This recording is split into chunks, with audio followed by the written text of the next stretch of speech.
Hi everyone, welcome back. Well, it's a beautiful sunny day here and the crops are starting to grow, and it's time to put out a bit of nitrogen fertiliser on them to get them going a bit better. So I just thought I would run you through our fertiliser spreader here. Now this unit is a HBV C10 super spreader, manufactured by Hyder and Beatty down in Busselton. Now I believe the company is still going under the name Geograph Engineering. This is quite a small fertiliser spreader. I think originally it held about half a tonne of super up to that line there. Then somebody's put some hungry boards on it afterwards to carry. It holds about 800 kilos of urea now. That'd be pretty close to a tonne of super. These are a really good solid unit. They've only got little 16-inch wheels on, but they're pretty much indestructible. This one was previously being used on a farm that was at one stage 3,000 acres, and this was their only fertiliser spreader. So it's done a lot of work in its life. It's been rolled once. I don't know how that happened, but they did manage to roll it, and it's survived. There's no cracks in the frame or anything like that. It's a really good solid unit. Now a lot of these, there's a lot of small fertiliser spreaders like this around, and they're all pretty similar. So I just thought I would run through quickly the maintenance and the things you need to check before you start using them at the beginning of each season, so that you don't break anything. Now this operates it by chain drive off the wheel here through a set of gears, and then down in the bottom of the bin here, if we come around the back we can see it a bit better, there's this chain here. Now this chain is a big loop.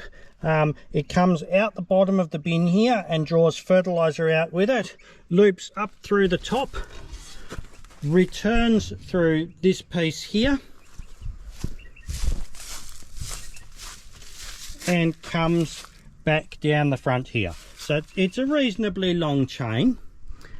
Now this, when I finish using this, I always wash this out well and then coat it in a mixture of diesel and oil to try and stop it rusting. But these chains always freeze up a bit. They really need to be coated a couple of times during the season. I also left this one a little bit long before I did it. So the first thing we need to do is put a bit of oil on these chains and make sure they're going to turn. So to do that, with it out of gear here, there is a big dog clutch here. We can put a Stiltson's on here and just wind it over by hand. And we're going to spray a bit of lubrication on here as it goes past. Now the way this works, it brings the fertiliser out here. There's an adjustment gate here with a handle to change the rate. The further you open that gate up, the more fertiliser will come through. And then it falls down onto here, and this spins and throws the fertiliser out either side. The spinner on this one is driven by a hydraulic motor over this side, and it should have 2 V-belts. Somebody has added this little piece of bent metal welded onto the top of the shaft here. This is really handy. From the tractor you can see when this is spinning, so you know if you've got a problem with your belt or your motor, you've blown a hose, something like that. Without this on, probably before the hungry boards were on, you could have seen this pulley and made sure it was turning, but now the hungry boards are on, you can't really see what's going on back here. So this is an adaptation by the previous farmer, the previous owner, who obviously had a bit of problem with this coming off. Anyway, the other piece of maintenance on these that is really important is that there's a whole bundle of grease nipples. Now this one here and this one down here are really important. These two bearings On this one they're quite noisy and they need to be replaced anyway, but they do a fair amount of work running that spinner, and every time you get a lump coming through on your fertiliser or something, it puts a fair load on these bearings. So it's really important to grease these, but also every other shaft has grease nipples on it. The clutch has grease nipples, the wheels have grease nipples, and there's grease nipples up the front on the other end of the chain where the chain runs. The other thing we always have to do is this clutch always freezes up. It gets just a little bit of fertiliser in there, and that seizes up, so we always have to lubricate that really well before we start as well. So I'm going to go and grab some tools now, and we'll start freeing this up and making sure it runs smoothly.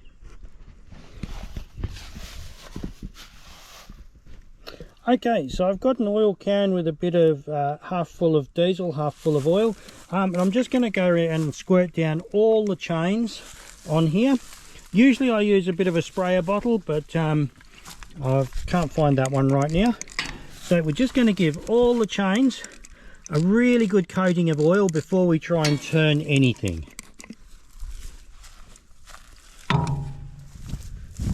So the next thing I'm going to do while I'm waiting for that oil to soak in a little bit is just go through and grease everything. And this is a really good opportunity to just go through and check all your bushings and bearings and make sure they're all right. So I know these ones are flogged out here, but you can see while we're greasing them, you can often see if there's a little bit of movement or something in things, and it's just a really good opportunity to make sure everything is working. All the bearings are good and working the way they should be. So I'm just going to go through and do all of this now, and then we'll get back to making sure everything turns properly.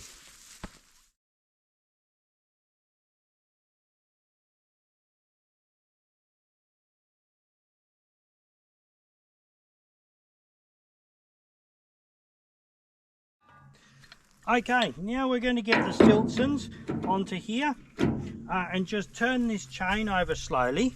Now as this top layer of piece of chain comes out of this cover around to here and we can get at it, we're going to put some oil on that as well.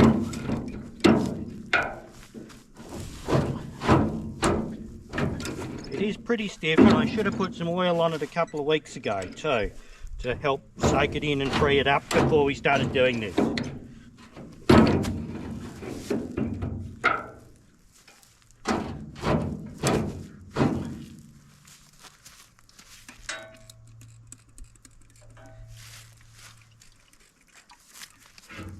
We're also going to put a little bit more down the front.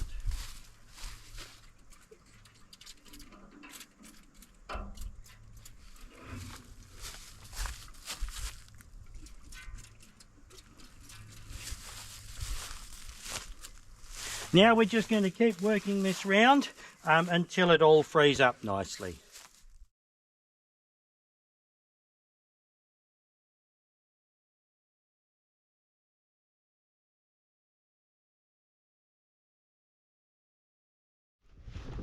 Okay, so now that we've got this chain free and we know it all turns, we've lubricated it all the way around, we've turned it a couple of times right round, we're going to take it, so we know nothing's going to break.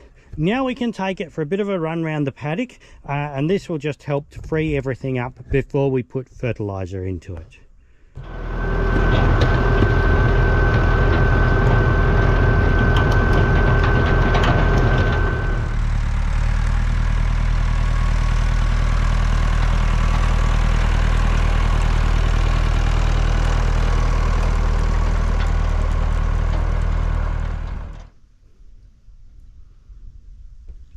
Okay, so after these few bits of maintenance that we've just done on our spreader, it's pretty much ready to go. So I'm going to fill it up now and we'll put it in the shed, and I'm hoping by the end of the week we'll be getting a bit more rain coming. You don't want to put urea out without a decent amount of rain coming to wash it into the soil, or you just lose it back to the atmosphere. So hopefully we can get some urea spread on Friday or Saturday.